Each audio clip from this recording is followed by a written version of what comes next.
25 November 2025ના રોજ અમે બિરસા મુંડા ભવન અને સવિર્ણ સંકુલ 1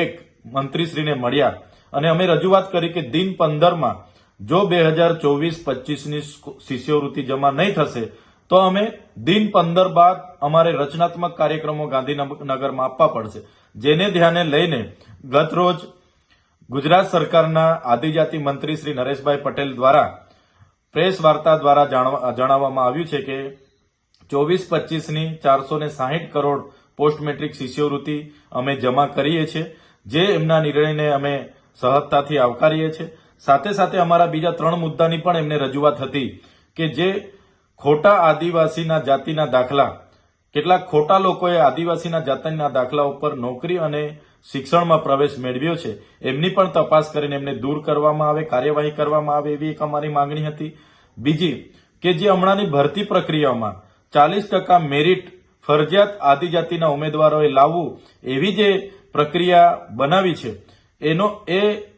એ પ્રક્રિયા નાબૂદ કરવામાં આવે અને અનામતના રોસ્ટર પ્રમાણે જેટલી જગ્યા આદિજાતિઓ માટે ફળવાય છે તમામે જગ્યા આદિજાતિઓ થકી જ ભરવામાં આવે, એવી અમારી બીજી ત્રીજી માંગણી હતી। ચોથું કે આદિજાતિ વિકાસ વિભાગ દ્વારા સંચાલિત જે છાત્રાલયો છે એમાં મહિનાનું ફૂડ બિલ માત્ર 2100 રૂપિયા છે, એટલે પર ડેનું 70 રૂપિયા। હવે 70 રૂપિયામાં વિદ્યાર્થીઓએ રહેવાનું છે, નાવાનું છે, ભણવાનું છે, લાઇટની સુવિધા છે, બધી સુવિધા 70 રૂપિયામાં આવે અને એ 70 રૂપિયામાં એમનો નાસ્તો અને 2 ટાઈમનું જમવાનું આવે, ત્યારે આ મોંઘવાડીમાં સંચાલકોને પોસાતું નથી અને વિદ્યાર્થીઓને યોગ્ય પોષણક્ષમ જમવાનું એ પીરસી નથી શકતા, ત્યારે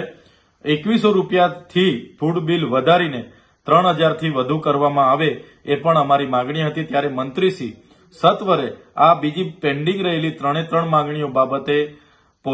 સકારાત્મક વિચારે અને નિર્ણયો લઈ એ પણ અમે અપેક્ષા લઈને બેઠા છે।